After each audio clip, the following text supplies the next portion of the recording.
Patos de Minas muda a data e desmobilização de leitos Covid devem começar mês que vem.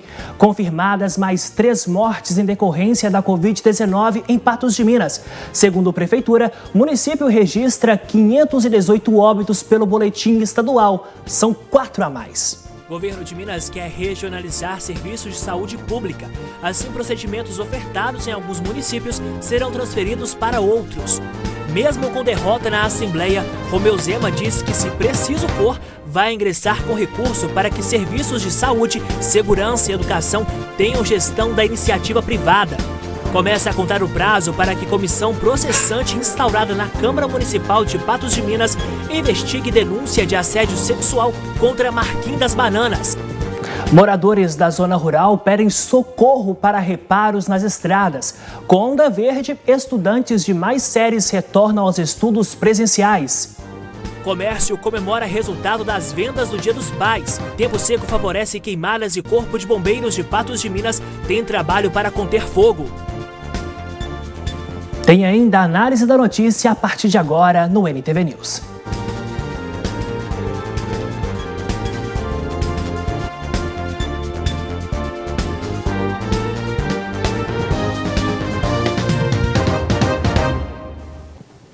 No início da tarde desta segunda-feira, um acidente envolvendo um motociclista e um caminhão foi registrado na Avenida JK. O condutor da moto ficou gravemente ferido. Segundo informações, o acidente foi registrado por volta de 1h da tarde na Avenida JK, sentido ao bairro Planalto. Um jovem de 21 anos conduzia uma moto e teria tentado ultrapassar o caminhão e retornar para a faixa da direita. O motociclista estava realizando uma ultrapassagem pela ciclofaixa da via, momento então que bateu no caminhão. Devido ao impacto, o homem teve trauma no tórax, escoriações no braço esquerdo e fratura na perna esquerda. Uma equipe do Corpo de Bombeiros foi acionada e encaminhou o homem para o Hospital Regional Antônio Dias. De acordo com informações do Corpo de Bombeiros, o condutor do caminhão nada sofreu e dispensou atendimento. Outro acidente no início desta tarde, desta vez no trevo da BR-365, que dá acesso a Patos de Minas. O passageiro de um caminhão ficou ferido. A carreta e o caminhão trafegavam pela BR-365, sentido Varjão de Minas, ao trevo da Pipoca, em Patos de Minas. Em determinado momento do trajeto, o homem que dirigia o caminhão bateu na traseira da carreta. Com o impacto, o veículo menor saiu da pista. A causa do acidente ainda não foi revelada. Uma equipe do Corpo de Bombeiros havia sido acionada para atender uma ocorrência, também de acidente, na BR-365, próximo ao entroncamento com a BR-040. A princípio, uma vítima presa às ferragens, quando então deparou com o acidente e prestou os primeiros atendimentos. O passageiro do caminhão sofreu possível fratura na perna esquerda e escoriações pelo corpo. O condutor negou atendimento. Já o homem que dirigia a carreta nada sofreu. Mais alunos retornaram às salas de aulas nas escolas estaduais em Patos de Minas nesta segunda-feira.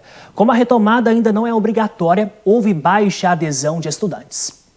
Nesta segunda semana de agosto, nas escolas municipais, a retomada dos alunos da educação infantil. Na Escola Municipal Professor Aristides Memória, aproximadamente 12 estudantes retornaram para as salas de aula. Voltou de forma escalonada. Foram montados grupos de alunos para esse retorno, de acordo com os pais que deram nome, que quiseram que fosse feito esse retorno presencial.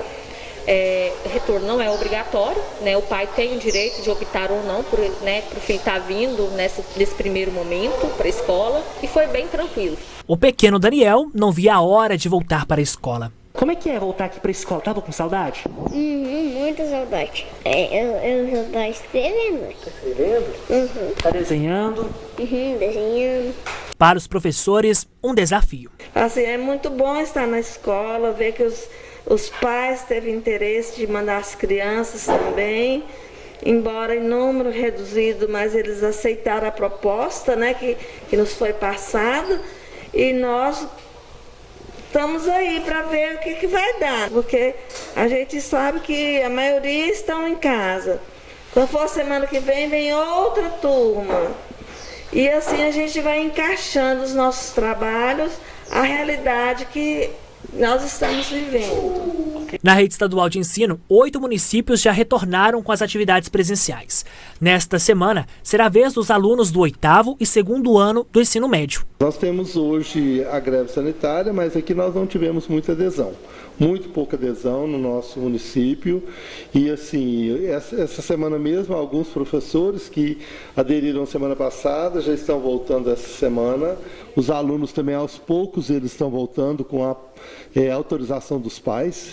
Nem precisa dessa autorização, mas aqueles que já autorizaram, eles estão nas escolas já voltando aos poucos. São aproximadamente 40 escolas de 8 municípios, como o Presidente Olegário, São Gotardo, Lagoa Formosa e Patos de Minas, que cabem à Superintendência Regional de Ensino. Na escola Dona Guiomar de Melo, em Patos de Minas, com a retomada desta semana, já são 80 estudantes de forma escalonada, vez que essa volta ainda não é obrigatória. A gente ainda tem vagas, os alunos não aderiram, né? A gente entende que é um processo de volta, ele vai ser um processo lento ainda, né? As pessoas estão receosas. Lembrando, a volta não é obrigatória para o aluno, né? O aluno é opcional, continuará sendo trabalho remoto. Então esse aluno volta de uma maneira espontânea, ele volta sem ser obrigatório. Na rede particular de ensino em Patos de Minas, nesta escola, cerca de 1.000 alunos já estão de volta de forma escalonada. Os alunos integralmente, respeitando o revezamento, frequentam presencialmente o colégio, desde que seja uma vontade da família, né? Porque o ensino remoto ainda é um direito, as aulas são transmitidas por meio de tecnologia da sala de aula e acompanhadas, né, de forma síncrona por quem está em casa. Ainda foi criado outro ambiente para os estudos, a chamada Casa Pedagógica. Um espaço anexo ao colégio, onde quem deveria estar em casa assistindo a aula remota, ele assiste aqui do colégio, ele participa aqui do colégio, num ambiente supervisionado, num ambiente escolar, e a mesma aula que está acontecendo aqui na sala de aula é transmitida para esta outra sala, onde a gente tem ali um mini cinema, né? E o aluno pode participar, interagir, né, e estar no ambiente da escola, mesmo que não possa estar na sala de aula presencialmente com o professor. Enquanto as aulas vão sendo retomadas, os protocolos são indispensáveis. Temos que seguir todo o protocolo. A quantidade de aluno em sala de aula, tudo isso tem que ser seguido, né, de acordo com o Minas Consciente, todo o protocolo que foi feito, a escola foi adequada. Isso, na verdade, é um rodízio, uma semana na escola, uma semana em casa, e aquelas escolas que têm muitos alunos, eles vão fazendo uma escala.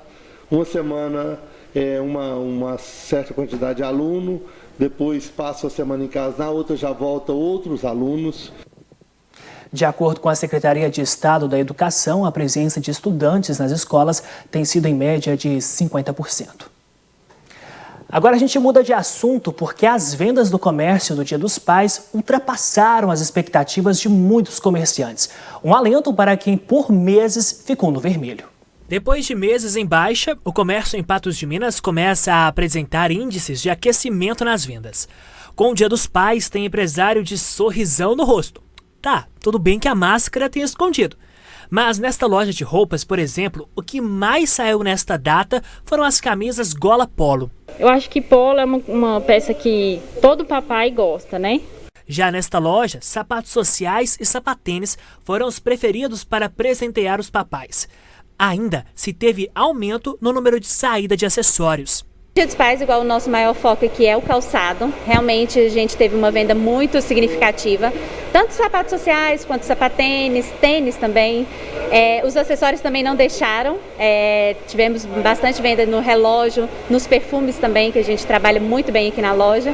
Então foi muito bom esse Dia dos Pais. No ramo das vestimentas, aumento de 7% em relação à mesma data em 2020. O ano foi melhor do que o ano passado. Eu creio que assim, tem muitas pessoas já vacinadas, então teve muita gente que veio procurar mais, então a gente teve um aumento. Já para quem trabalha com vendas de sapatos, as vendas superaram 15% do Dia dos Pais no ano passado. Com certeza. Esse ano as pessoas agora já estão voltando a acreditar realmente mais assim, de ir para as ruas, fazer suas compras, então esse ano foi bem melhor. Esse mesmo período foi cerca de 15%. Agora, expectativa para as próximas datas comemorativas, como o Dia das Crianças e Natal. É igual o Dia das Crianças, né? A gente tá com todas as expectativas de ser melhor. Acho que agora, esse final de ano, pelo menos todo mundo já tomando a primeira dose da vacina, acho que vai voltar com tudo e as expectativas são as melhores, com certeza. A expectativa para o Natal é bem positiva, a gente está assim, bem animado com esse Natal. Eu espero um crescimento de uns 15%. A seguir aqui no NTV News, a gente fala de vacinação contra a gripe. Mesmo com mutirão, é baixa a adesão em Patos de Minas. E o sofrimento de uma idosa que está internada na UPA há quase um mês à espera de vaga no hospital regional. Estamos de volta para te mostrar que neste final de semana aconteceu um mutirão de vacinação contra a gripe em Patos de Minas.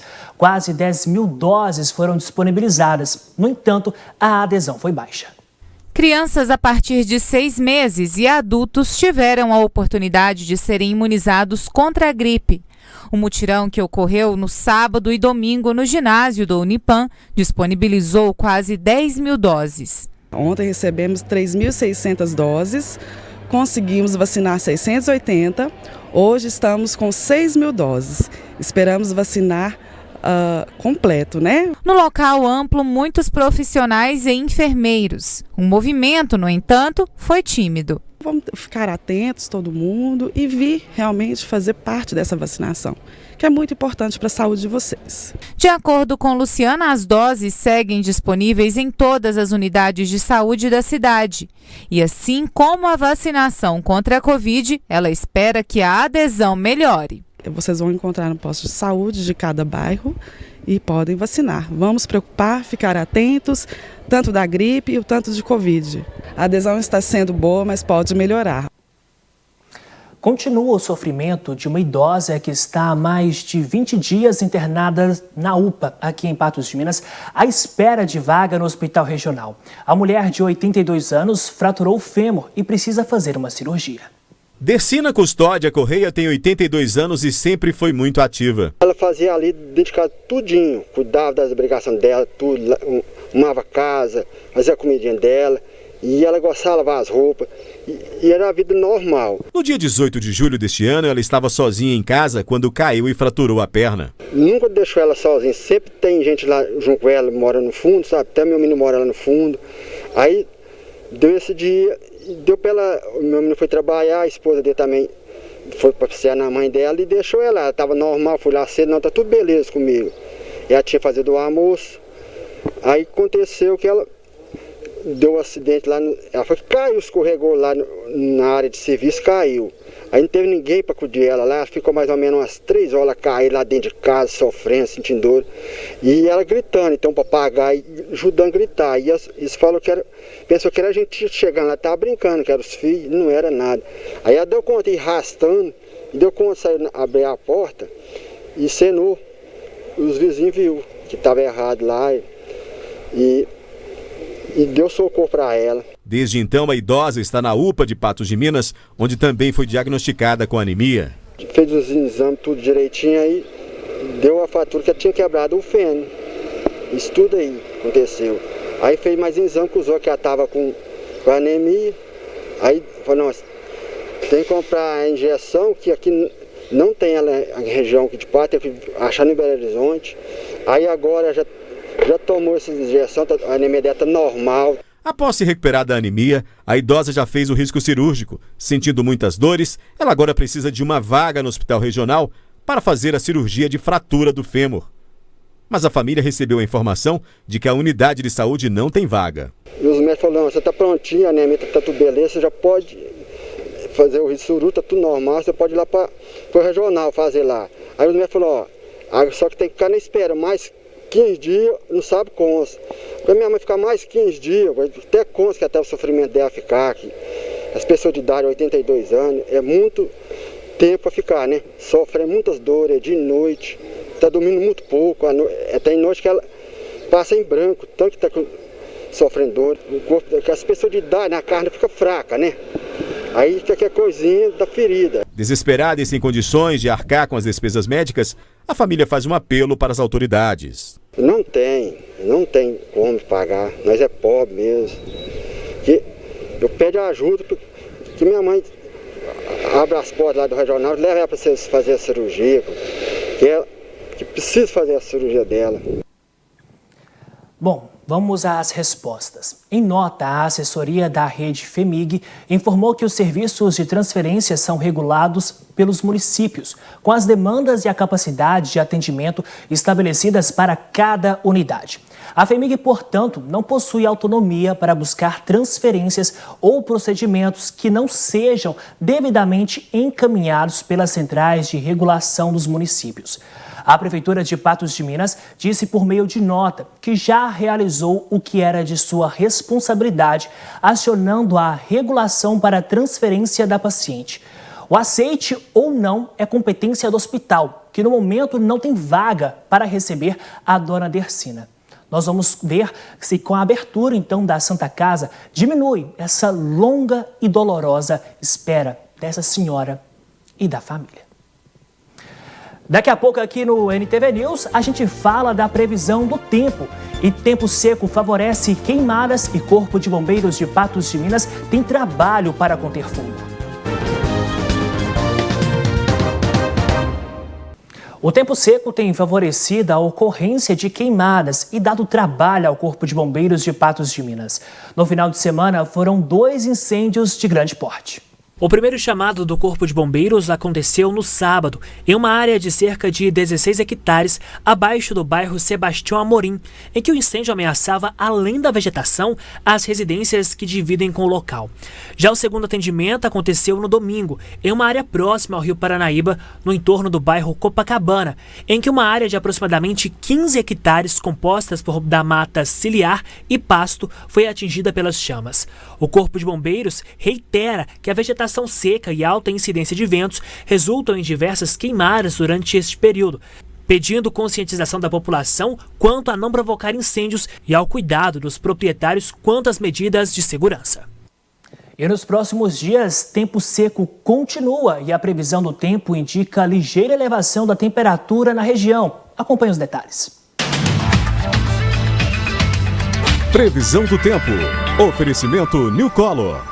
Sua idade, seu desconto New Color. Aproveite! Em Patos de Minas, a temperatura varia de 12 a 27 graus nesta terça-feira. E continue vigilante com os cuidados com o tempo seco. É que em alguns momentos do dia a umidade relativa do ar chega a apenas 30%. Em Lagoa Formosa, a máxima não passa de 26 graus nesta terça. Em Varjão de Minas, mínima prevista de 13 graus e máxima de 26. Em São Gotardo, varia de 12 a 25. E em Lagamar, de 15 a 28 graus.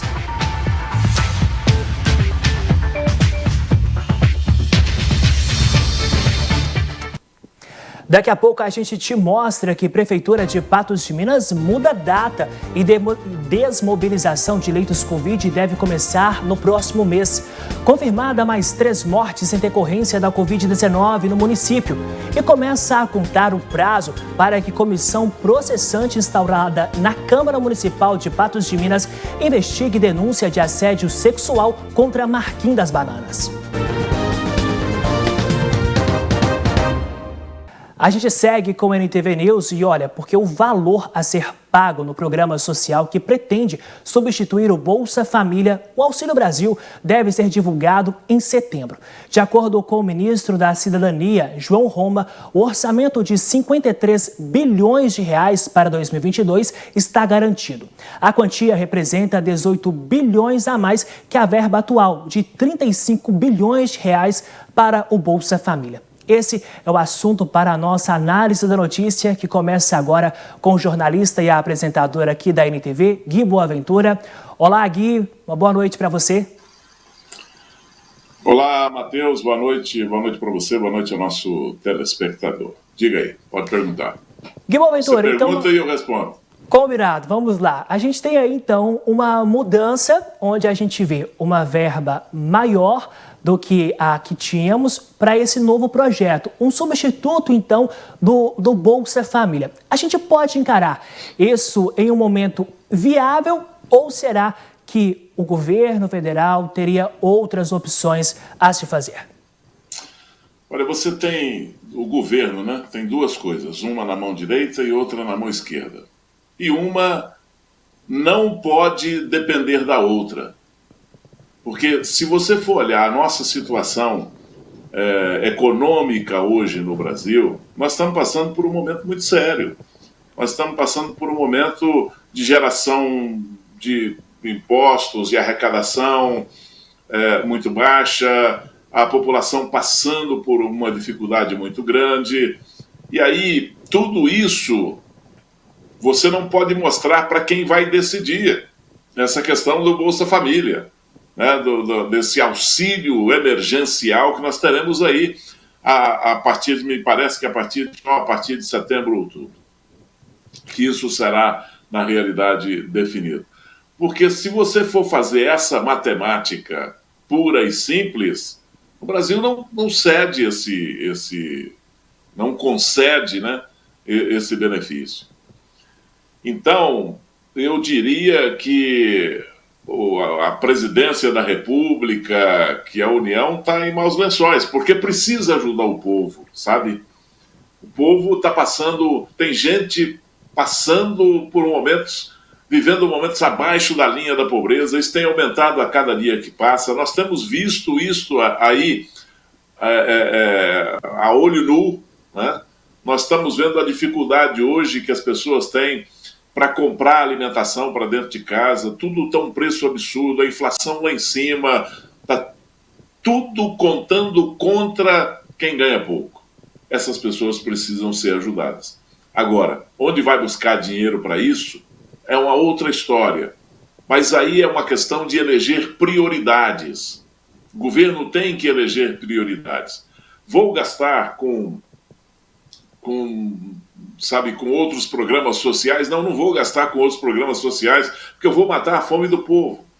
É isso que precisa nesse momento. Depois que a gente fizer isso, a gente dá um outro passo numa outra direção, porque o Brasil não pode abandonar o seu povo. Nós passamos momentos aí e até, Matheus, tem que se destacar, momentos de incompetência e de indecisão e de falta de discernimento do governo brasileiro, do próprio governo brasileiro, que se apegou a fazer política com assuntos que não devia, como é o caso da pandemia, por exemplo, e ao invés do Brasil pegar na mão do brasileiro e conduzir esse brasileiro para um protocolo mais produtivo, para um protocolo de que ele pudesse salvar a sua vida, mas continuar produzindo, continuar movimentando a economia, optou por fechar comércio, optou por decisões simples, optou por não comunicar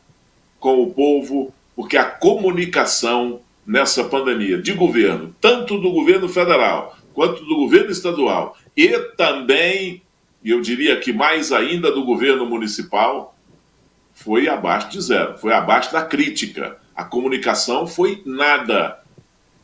E aí o povo, se você sair na rua e fizer um povo fala hoje, arguindo as pessoas de como elas deveriam ter, qual a informação que ela recebeu de como se proceder na pandemia, ela vai dizer para você que não sabe, infelizmente. Então, essa é uma conta que nós temos que pagar. O Brasil tem que pagar. Não pode deixar o povo morrer à míngua, não pode deixar o povo passar sufoco na porta de hospital, em fila de hospital, e não pode deixar o povo morrer de fome. Ponto. É verdade. Agora, Gui, a gente muda de assunto porque um ofício foi protocolado na Prefeitura de Patos de Minas nesta segunda-feira que solicita o reparo imediato de estradas rurais. Com o aumento do tráfego de veículos, devido à volta às aulas, as condições atuais representam risco. A repórter Paula Mota tem mais informações. Paula. O ofício protocolado na tarde desta segunda-feira aqui na Prefeitura traz a solicitação de reparos imediatos de 3 estradas vicinais aqui da nossa região. A Prefeitura tem um prazo de 20 dias para fazer esses reparos, do contrário, se não for cumprido, o Ministério Público é quem notifica a Prefeitura. Eu conversei com o Nascimento Shell para falar a respeito deste assunto. E nós entendemos que nesses 20 dias muita coisa pode acontecer. Logicamente que se vier acontecer um acidente com alunos, a situação vai ficar muito complicada realmente. E aí quem seria o responsável na verdade, né? Então nós estamos aguardando ver o que vai acontecer nos próximos dias. Ainda de acordo com o ambientalista, essa solicitação foi necessária devido aos riscos para a vida dos estudantes dessas estradas, que são linhas de transporte escolar, com relação a acidentes devido à quantidade de buracos nas vias. São trechos que estão numa situação de calamidade, na verdade, que não tem como trafegar por eles, né? Por isso nós citamos alguns trechos de uma estrada que liga Areado à cabeceira do Areado, outro que liga Poço do Chumbo e Indaiá a Cafepatense e um que liga Areado a Filhos. Esses trechos têm que ser recuperados em regime de urgência urgentíssima, caso contrário poderá acontecer um acidente muito grave, com toda certeza, porque são transportados alunos em vans, né, no veículo chamado Kombi, e Kombi não tem estabilidade nenhuma para trafegar em rodovias em estrada como essas. Chão de volta, Gui Boaventura. Gui, será que mais uma vez a gente vai ficar preso àquela velha história que todo ano a gente escuta? Ah, o tempo chuvoso não dá para trabalhar, mas o tempo seco, e aí, vai fazer ou não vai? Não vai fazer. Com certeza. Pode escrever o que eu estou dizendo aqui. O serviço que deveria ser feito já deveria ter começado a ser feito. Tá, inclusive no planejamento para esse ano da Prefeitura, 1,5 milhão para consertar, para dar manutenção e consertar as estradas vicinais da cidade. São mais de 5 mil quilômetros de estradas vicinais no município de Patos de Minas, em péssimas condições, todas elas em péssimas condições. E nós temos aí um movimento muito grande entre os distritos e a sede do município, mas também, Matheus, nós hoje temos grandes empresas rurais, grandes empresas agropecuárias. Nós temos hoje grandes fazendas, que são grandes empresas que produzem o ano todo, e hoje não vai um caminhãozinho, sabe, 4 rodas, um Fordinho 29, para buscar essa carga lá na fazenda, não. Hoje vai carreta, bitrem, para buscar essa produção lá na empresa que é uma fazenda, que produz com irrigação, que produz fora do tempo, que não para esse movimento. Essas estradas estão em péssimas condições, todas elas em péssimas condições. Estamos vivendo um período de seca já aí há pelo menos 4 meses.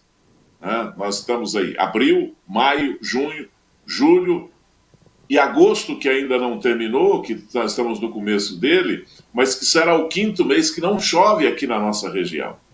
Por que esse trabalho ainda não começou? Se não começou, é porque não vai começar. Eu tenho informação, inclusive, que licitações e compras estão sendo canceladas pela Prefeitura por falta de dinheiro. Então, não vai arrumar, a Prefeitura esse ano não vai conseguir arrumar as estradas vicinais. Não tem tempo, não tem maquinário, não tem gente suficiente para fazer esse trabalho. Nós já estamos entrando aí no mês de agosto. E se as chuvas anteciparem, porque a previsão é negra, e nós deveremos começar a chover, chuvas espaçadas, não chovendo tanto, em outubro. Mas há uma outra previsão do começo das chuvas em setembro. Então nós podemos estar aí há um mês e pouco, do início das chuvas aqui na nossa região. Se for assim, as estradas vão dar trabalho nesse segundo semestre, as aulas estão voltando, os alunos precisam ter acesso às escolas, e essa produção precisa ser escoada. E os fazendeiros, os chacareiros, as pessoas que moram e que têm propriedade na zona rural, precisam ter esse acesso. E não tem. Você pode andar hoje na cidade, no município, em todos os quadrantes do município que você for, tem reclamação da condição das estradas rurais. Passamos aí, inclusive, uma matéria na semana passada, da estrada de Alagoas, onde um cidadão teve um acidente com o carro e no mesmo local ele presenciou um acidente com um motociclista. Sabe, é um negócio que não dá para a gente ficar indo nessa conversa e não dá para a gente também ficar iludindo o nosso telespectador. Não teremos estradas razoáveis nesse ano. São fatos que acontecem todos os anos. E olha só, Gui, o Boletim Epidemiológico de Patos de Minas confirmou 19 novos casos de Covid-19 nesta segunda-feira em relação ao de sexta-feira. Ao todo, são 16.735 testados positivos, com 15.805 tratados. Há 378 casos ativos, com média de casos novos em 22,85. Foram confirmadas mais 3 mortes no boletim de hoje. Um dos óbitos, ocorrido em 5 de agosto, é de um homem de 55 anos. As outras 2 mortes, também de homens, um com 40 anos e outro com 70 anos de idade. Essas aconteceram no dia 8 de agosto. Total de vidas interrompidas e consequência do vírus aqui em Patos de Minas. E quando a gente pega esses números, Gui Boaventura, aqui de Patos de Minas, a gente consegue ir lá no boletim estadual, porque, entretanto, no boletim de Minas Gerais desta segunda-feira, Patos de Minas aparece com 522 mortes, 4 a mais que o informe municipal. Gui Boaventura, mais uma vez então, nós temos divergências entre o boletim estadual e o boletim municipal quanto a um assunto tão sério há mais de um ano, que é a Covid-19. A própria prefeitura admitiu essa semana, na semana passada, de que há inconsistência nesses dados. Então a gente já notava uma subnotificação há muito tempo. E agora ainda a declaração de que há uma inconsistência. Então não dá para acreditar. O que a gente pode ter é uma amostragem do que está acontecendo. E a gente pode espelhar no que está acontecendo no Brasil. Nas últimas 24 horas, nós tivemos a divulgação nesta segunda-feira, pelo CONAS, né, de que nós tivemos 411 mortes. Um número baixíssimo, um número que nos remete ao que estava acontecendo no mês de novembro, começo do mês de novembro do ano passado. Quer dizer, tem caído esses números. É a progressão dessa vacinação, eu quero acreditar, né? E as pessoas estão vivendo normalmente, as pessoas estão aí fazendo aglomerações, fazendo festas e etc. Então, eu posso atribuir isso ao avanço da aplicação da vacina. E Patos de Minas deve seguir no mesmo diapasão, na mesma afinação do resto do Brasil, né? Se espelhando aqui o que está acontecendo no Brasil inteiro. Tomara que seja assim. Nós hoje já tivemos uma baixa muito grande em termos dos números de internamento ou de internação, né? Tanto nos leitos clínicos quanto nos leitos de UTI. Se for isso, ótimo, bacana, vamos torcer para que seja realmente isso. É disso que nós estamos precisando, sentir na pele os efeitos dessa vacinação, do avanço da vacinação. E é justamente isso, porque agora a gente mostra os números de leitos ocupados aqui no município e olha, como você disse, é realmente de alívio. O maior percentual de ocupação é para leitos clínicos na rede particular, com 62%. Os demais, como a gente está vendo aí na tela, estão abaixo de 50%. Eu não sei se você se lembra, quando nós fechamos a nossa contabilidade na sexta-feira, dia 6, o número de ocupação não era esse, era um pouco mais alto. Nos leitos clínicos nós estávamos, inclusive, beirando aí os 100%, por volta dos 100% de ocupação. Então, nós vimos aí que é 82%, mas isso aí foi corrigido, e que bom que foi corrigido, e hoje nós estamos com 62% em leitos clínicos e 48% em leitos de UTI. São números que nos mostram essa tendência do Brasil. Tomara que estejamos certos na nossa expectativa. Então, Gui, a gente segue, claro, acompanhando esses números, que vez ou outra a gente consegue ter um alento, mas de repente, como a gente pôde perceber, em outros dias também Patos de Minas vinha de uma sequência de dias de ocupação, principalmente em baixa. No entanto, a gente acaba percebendo que, de repente, esses números saltam. E disso a gente fala de ocupação, leitos de UTI, leitos clínicos, e também a gente fala aí de número de confirmações e, principalmente, de vidas interrompidas aqui no município. Luiz Felipe, a gente vai agora para onde? Olha só, Gui, continua aqui comigo porque a gente faz uma pausa rapidinha aqui na análise da notícia, porque no próximo bloco a gente segue e mostra para você de casa que Prefeitura de Patos de Minas muda a data e desmobilização de leitos Covid deve começar mês que vem.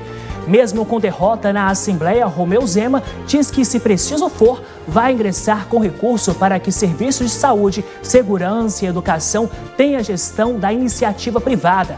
E o Estado quer regionalizar serviços de saúde pública, assim procedimentos ofertados em alguns municípios serão transferidos para outros.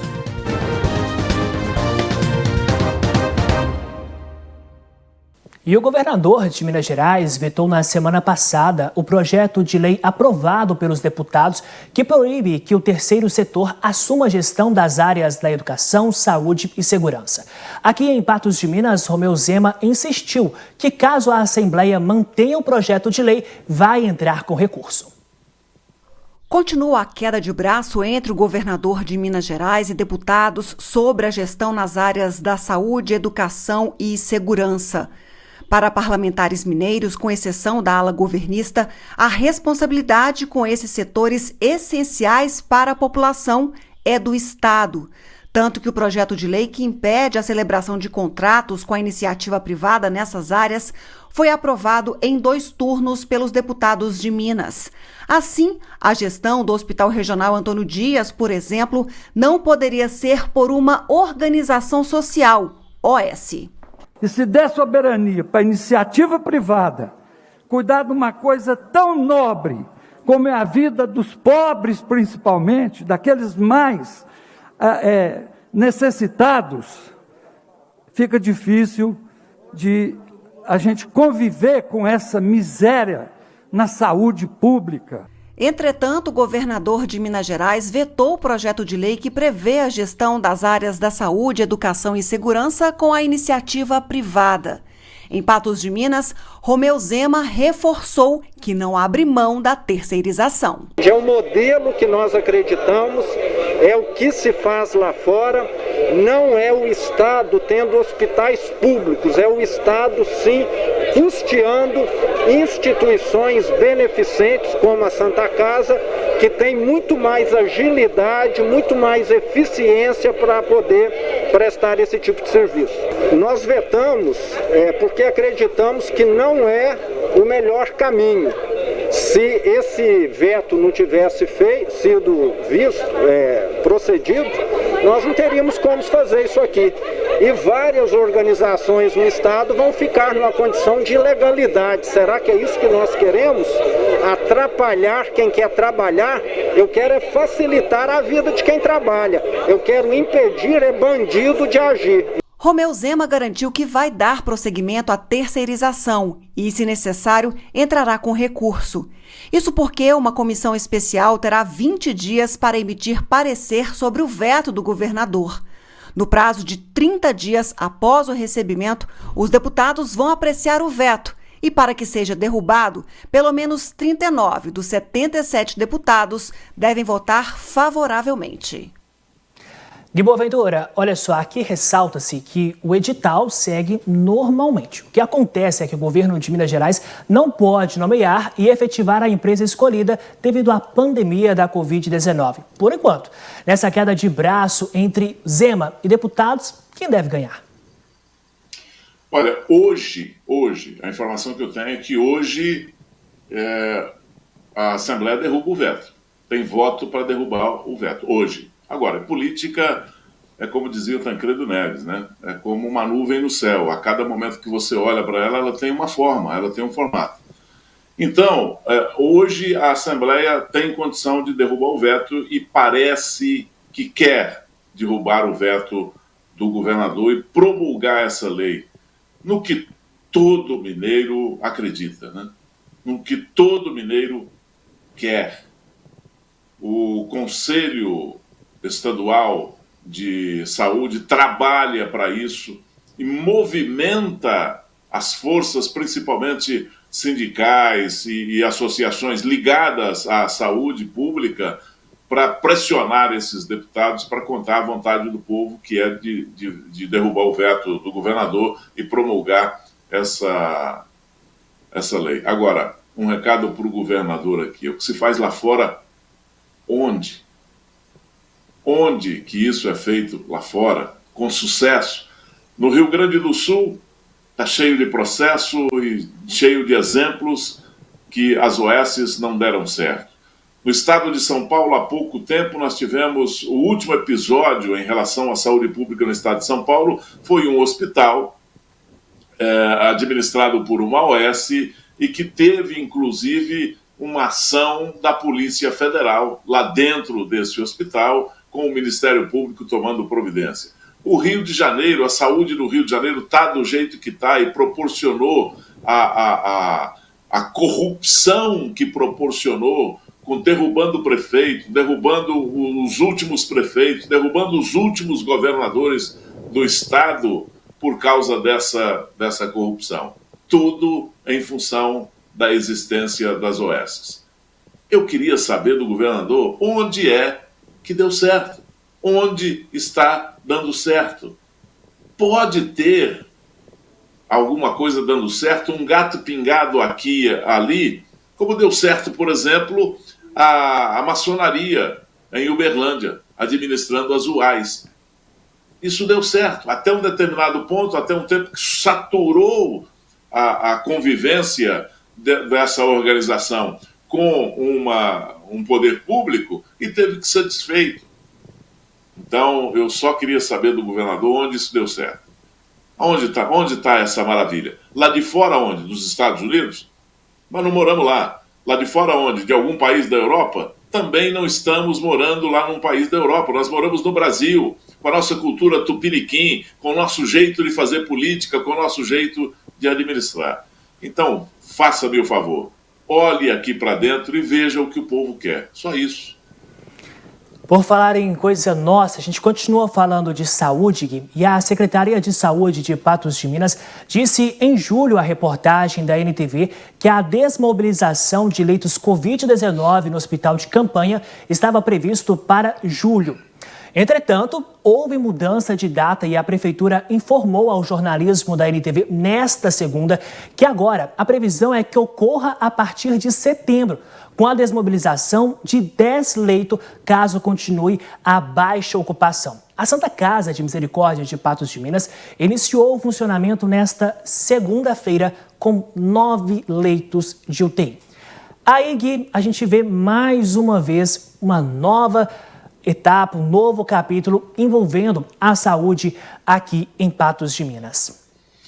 Temos exemplo disso aqui no próprio estado, né? Em setembro do ano passado, o governo estadual mandou desmobilizar, inclusive desmobilizaram no hospital regional, queriam levar os leitos de UTI de volta para Belo Horizonte. Sorte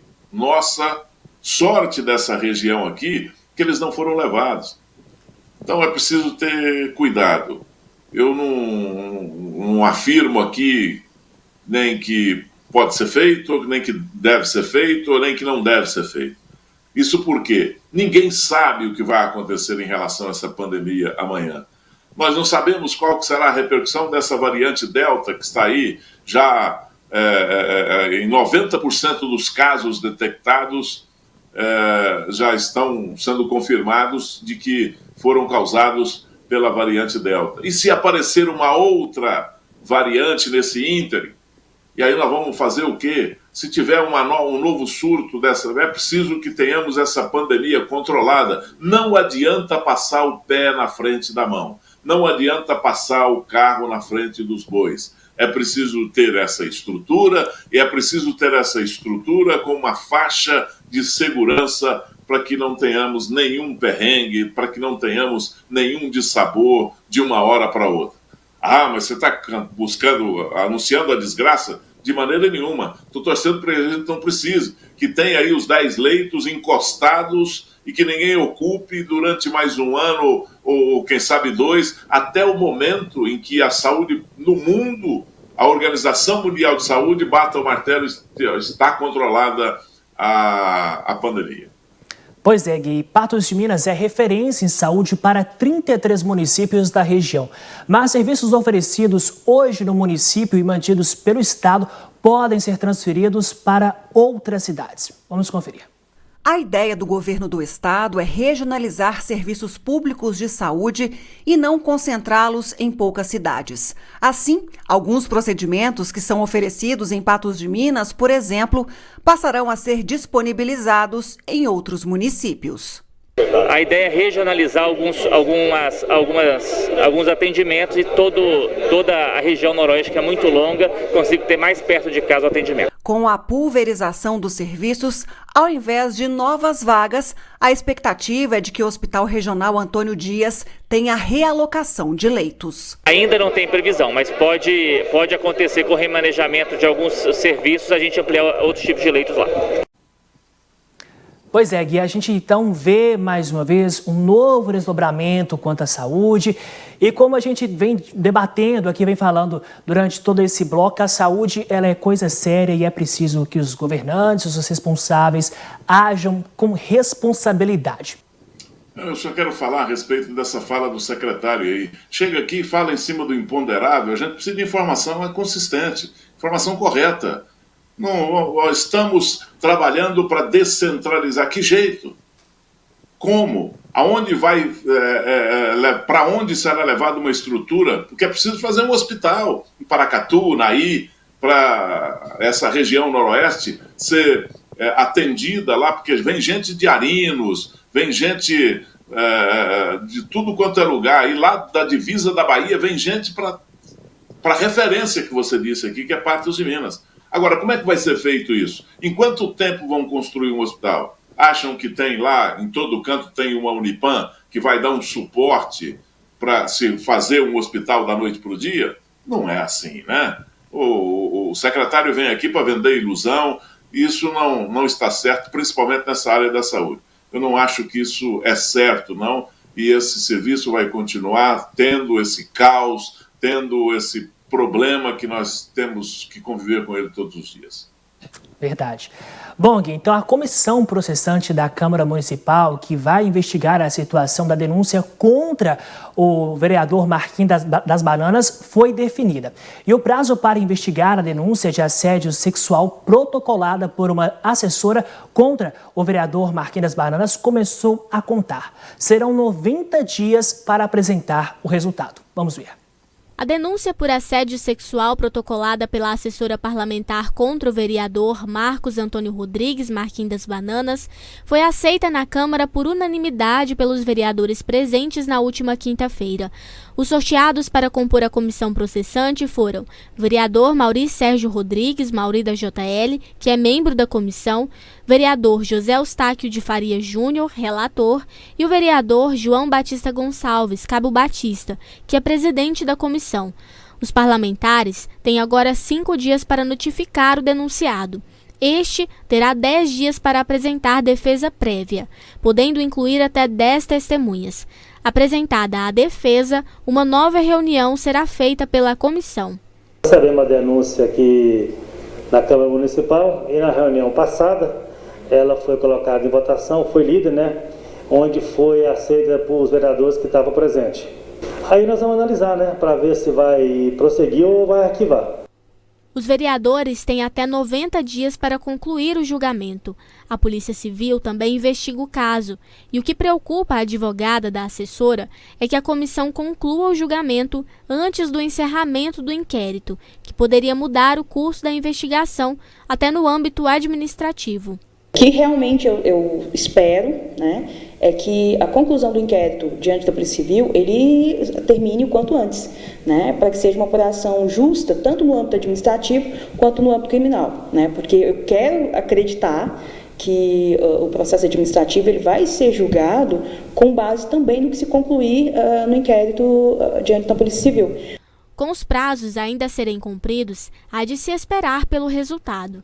Mas, segundo a advogada, a cliente está tranquila quanto à denúncia e tem contado com o apoio de amigos e familiares na tomada de decisões. Ela está muito tranquila, né? Ela sabe que ela diz a verdade, então ela consegue dormir tranquilamente todos os dias, graças a Deus. Mas principalmente uma coisa que tem ajudado bastante, ela está sendo muito acolhida pela família, né? O apoio da família, das pessoas próximas nesse momento é muito importante. Pois é, Gui Boaventura, então serão 90 dias para que a comissão possa apresentar esse resultado. Que bom, 90 dias é um prazo bastante até elástico, porque a prefeitura, a Polícia Civil tem 30 dias para fechar um inquérito. Para alongar mais nesse inquérito, tem que ter a permissão da Justiça com a aquiescência do Ministério Público. Então, a Câmara tem 90 dias para fazer essa investigação. Outra coisa, Cabo Batista tem experiência nisso. Né? É um policial, né? E sabe como fazer esse tipo de coisa, vai ajudar muito. O Zé Eustáquio é um causídico, então sabe de leis, sabe de regras, sabe como chegar nisso. E o Mauri da JL é um homem experimentado, é um vereador já de 2º mandato, então eu acredito que isso vai se resolver, essa investigação virá à tona. É preciso colher provas. Né? Eu estou vendo tudo nessa denúncia com uma certa reserva, porque ainda não declinaram nenhuma prova que a gente pudesse ter acesso. Então, as pessoas às vezes falam como se já tivesse sido formada a culpa, se já estivesse pronto para ser julgado, e eu acho que não é assim. É preciso ter provas, e é preciso que pessoas experientes, e que pessoas conscientes, e que não vai no embalo do modernismo para fazer um julgamento, sabe, inconsistente lá na Câmara, porque isso cai na Justiça lá na frente. Então é preciso ter muita consistência, é preciso que essa comissão de investigação faça um trabalho muito bem feito, e eu acredito que será. A gente vai acompanhar todos os detalhes desta história. Meu amigo Gui Boaventura, a análise da notícia de hoje fica por aqui, mas eu, você e o pessoal de casa, a gente continua se encontrando aí nos próximos dias, enquanto o nosso amigo Daí Cardoso vai para suas merecidas férias. Gui, uma boa noite para você e até amanhã. Boa noite ao nosso telespectador. Mais informações você tem no patosja.com.br. A você de casa, muito obrigado pela sua companhia. O NTV News volta em nova edição amanhã. Uma boa noite, saúde para você.